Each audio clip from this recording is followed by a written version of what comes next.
Okay, informal, James Mesple at Printworks, and here is the last picture showing Printworks. Here's Bob around the corner. I see him. There he is, putting on the show. Okay, here we go. All right. This painting is actually one of two. One is Night, this one, and then there's another one. James Mesple at Printworks, and here is the last picture showing Printworks. The show. Okay, here we go. All right. This painting is actually one of two. One is Night, this one, and then there's another one which is Day, which we'll talk about later. So Night is Artemis, who's the goddess of the moon, and in this case there are three moons. There's the waxing moon, the full moon, and the waning moon. Arriving in Chicago, leaving behind my music in Missouri, I was playing bassoon, and this one is about coming to Chicago and wrestling with art. So the lion actually, to me, represents art.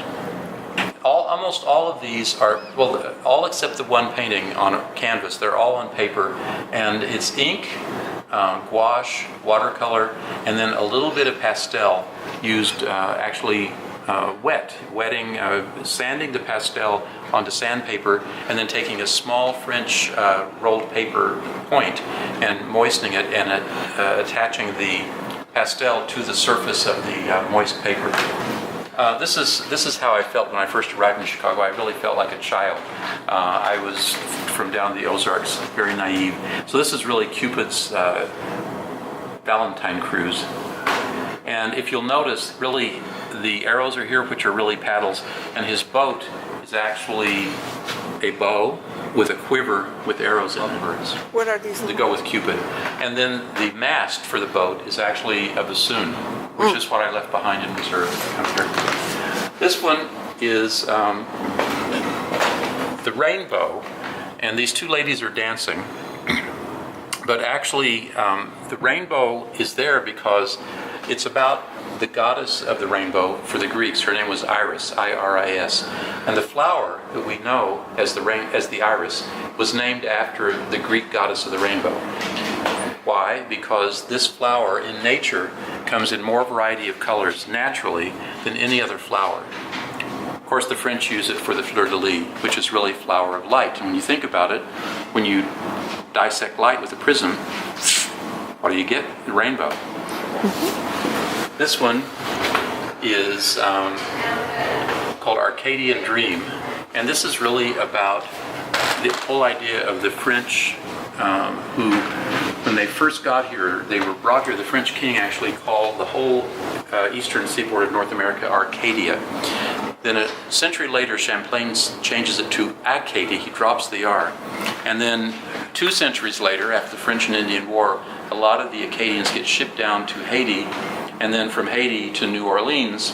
So you have this very interesting culture, which then calls itself Cajun in New Orleans, and of course also Creole, because it's very mixed with Haitian, American Indian, French. So anyway, in my Arcadian Dream, it's really Chicago, thinking what I thought Chicago was like when I got here at the age of 19 to live. And so it's sort of, once again, kind of self-portrait. And she's sort of a Creole woman. And Picasso, Venus is dropping flowers on Picasso because I was here for the unveiling of the Picasso. And what was shocking was that half the audience said, "Yay!" and the other half said, "Boo." So it had, but of course it became sort of an icon for Chicago. So in my painting called Arcadian Dream, she's dropping roses, which is the flower of love on it. And once again, the rainbow is here for the Creole woman because it represents all the colors of the rainbow, all the people of the earth. This whole series along here are pieces done with silver point and gold point. Silver point and gold point are basically just a silver wire, a piece of sterling, and gold point is a piece of gold wire. And then around here, this is called Bacchus's Wine, and this is a piece I did. This is I was hoping if someone gets it, they'll have it for New Year's. It says here 2019 Bacchus. Oh, nice. And then the moon goes up at midnight and then comes back down, lands in the bottle, and you get moonshine wine. And the figures are in various states of inebriation. This guy down here is completely passed out. So anyway, when I did this piece, some lady asked you, I've got it priced at $5,000. She said, like, why is this 5 and like this one over here is only 3? It's the same size. Well, I worked on this like 10 times harder is why. Every part on this actually I drew and redrew several times on tracing paper until I finally got it, and I cut the pieces out when I finally got it just the way I wanted it with the drawings.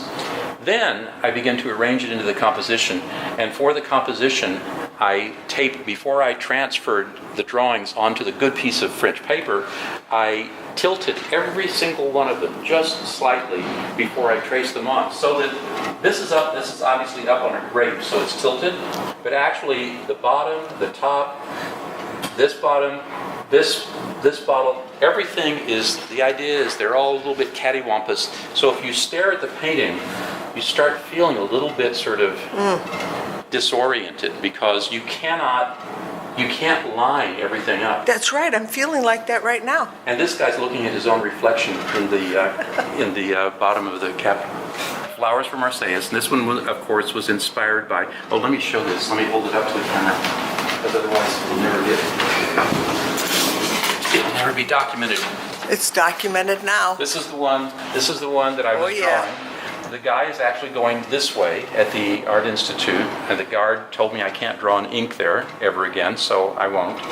But the thing is, I drew it like this, but I didn't want it like that. I wanted him flipped, so I flipped my drawing to have him coming in the composition this way. Okay, Flowers for Marseillaise. Marseillaise is a famous Greek story. Tons has been written about it. It was actually Titian's last painting. Hundreds, probably thousands of artists have used the story of Marseillaise as a source for their paintings. And it's a story about a flute player who is actually a satyr named Marseillaise. And Marseillaise decides he's so damn good he's going to challenge Apollo, the sun god, to a music contest. And Apollo accepts, with the caveat that whoever wins gets to do to the other one whatever they want. So Marseillaise agrees. Apollo, of course, the sun god, wins. And his decision of what to do is to skin Marseillaise alive. Not exactly what he thought might happen. So, and in fact, Michelangelo uses the skinned, his own self-portrait in The Last Judgment. He's basically faced Apollo.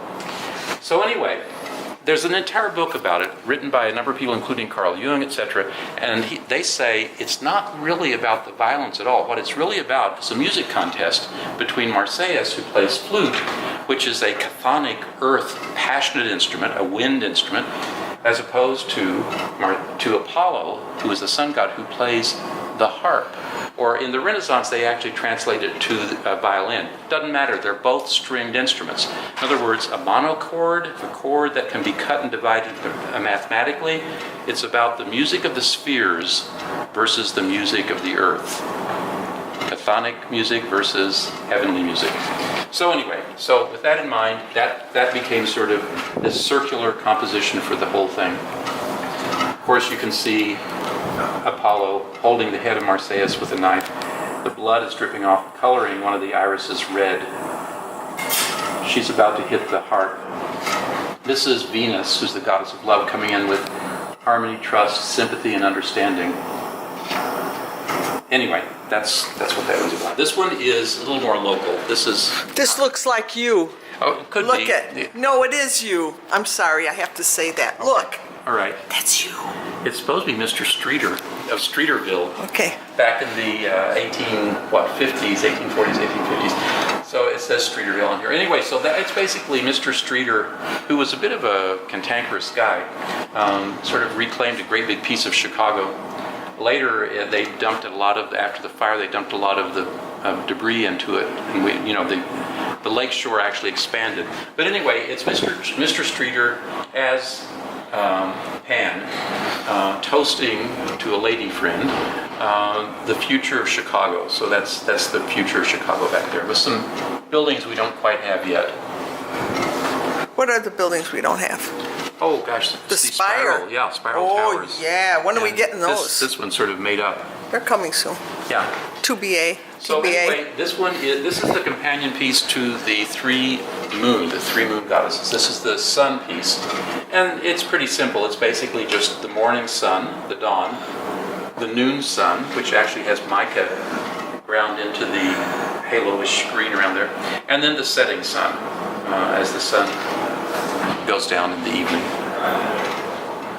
So 3 moons, 3 suns. These two are actually monoprints, and the reason that Pan is occurring in all of these different things is because of the same story which I told you initially about, the French king called it Arcadia. He called it Arcadia because Arcadia was the most ancient part of Greece, and it was the home of Pan. And Pan, to the Greeks, was the goat man. He was the spirit of nature, but really wild nature. So I guess the Greek king assumed that if this was America and it was full of wilderness, that Pan must live here also. So anyway, he called it Arcadia. The idea was it was an idyllic retreat so that people would pack their bags in Europe and come to America, which it's worked.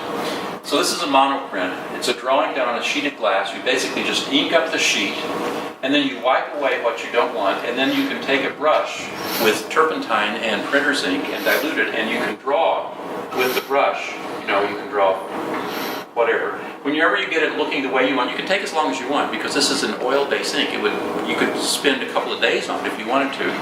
But if you work for several hours, you get a drawing you're happy with. Then you put the piece of paper on it, take a wooden spoon, rub it, peel it off, and you've got a print. So it's called a monoprint, as in one. But what it does is it leaves a ghost on the glass. So I could see what I'd drawn before. So I did a second one where I went with black ink again, and then this time I went crazy with brown ink. And then I decided to use a piece of brown paper. And then once I'd printed it, pulled it off, I thought what it needed is one more touch, so I went with the white chalk and I gave it just some highlights here and there to sort of pop it out, which is actually something that they used to do in the Renaissance. It's monochrome, basically. So the paper becomes your middle tone, the dark ink becomes your shadow, and then the highlights then are done with the chalk. This one,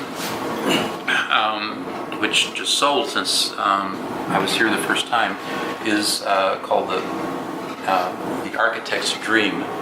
And someone asked me at the opening, oh, is she wearing a hat? Well, actually, it's supposed to function like a blurb in a cartoon. This is what she's thinking. She's looking at the light, the torch, and dreaming about future buildings. It could be Jeannie Gang. Here's maybe one of her buildings. But one of the neat things was, as I finished each piece for the show, I would go to Jackson Young with the piece, one at a time. I used to, in previous shows, I did them mostly in strip frames, or I would take the whole show there and then try to find frames all at the same time, which never seemed to work very well.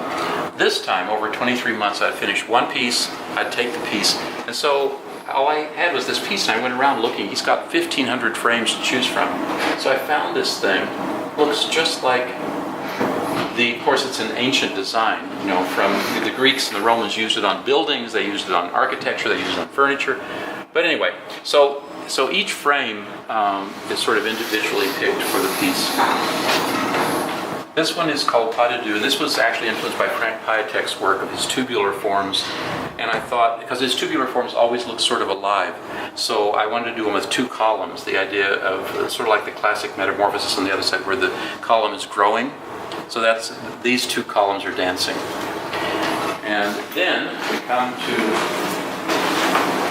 the pièce de résistance, which is this one. This one painted, this is way back to being 18 again in the University of Missouri, studying with Thomas Hart Benton, and from him I learned the process of egg tempera and oil, combining them. So the whole painting is done in a monochrome with egg tempera, basically in a color of Titian red, which I took people to the set. I said 300 exhibitions over, and that's a lot, opening receptions. Yeah. And someone said that's a lot of wine under the bridge. It's basically an egg tempera underpainting and transparent oil glazes on top, which gives you very intense color. And for me, it was fun to come to the gallery and see it here because for the first time, I realized that some of the colors I'm using are similar to Carl Orsom, who was my teacher, whose piece is right there. Oh, let's go look at that too. Well, if you just turn that If way. I turn that way. All right, you will see it. And what did you learn from Carl Orsom? Well, I learned lots of stuff from Carl Orsom, but I didn't think that I'd learn anything about color necessarily. But obviously, I must have been influenced by his color without realizing it. You know, things like that happen subconsciously. Yeah. What kind of teacher was he compared to Thomas Hart Benton? Can you compare the two? Well, I'm throwing you a wild one. no, well, yeah, they're completely different. I mean, Benton and also the teacher I was working with at that time, Fred Shane, who was Benton's friend, which is why Benton came into the classroom, was to help Fred out. They were very, very strict sort of academicians. You know, they said, do this, you did that. Then they would come around and correct things. No, Carl's method was basically one of discovery, self-exploration. Even would take us out of the classroom, would go on Milwaukee Avenue to a religious shop. There was a Botanica, or there's something there that had like all this religious art and paraphernalia inside, and we were told to spend $1 and buy one object from the store. And then we got on the train, came back to the Art Institute, and spent the rest of the day using that small object as the source for a work of art.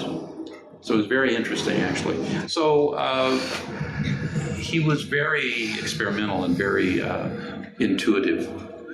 Benton and Shane were both about see it, draw it, correct it, you know, see it again, draw it again, correct it again, perfect it, you know. So it was a completely different approach.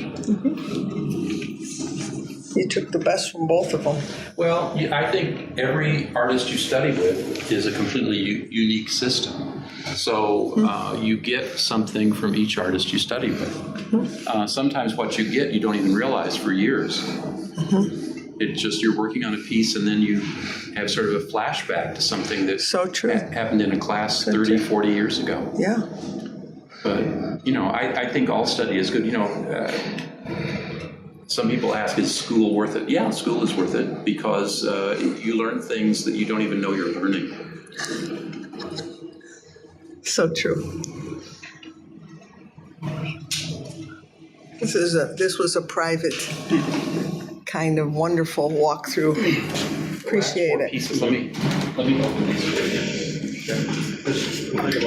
That's okay. I'm in no hurry with it. Is it okay? It's fine. Okay. This is working. On the left is my piece for the Illinois Bicentennial, Oh, yeah. and it's I cut a piece of linoleum. It's a lino cut. This is the one in Yeah. Chicago Society of Artists Yeah, this portfolio? is the one you'll be getting one of these. Oh, wow. So I cut it on a linoleum, and I had Rene Arceo print it in black. And actually, he didn't use the thick printer's ink. He used a litho ink, a black litho ink. And then he gave them to me. They were black and white, and then I hand colored all, 33. Wow, it's beautiful. So there are six more like that here. The rest are in the portfolio. Right. This is a mono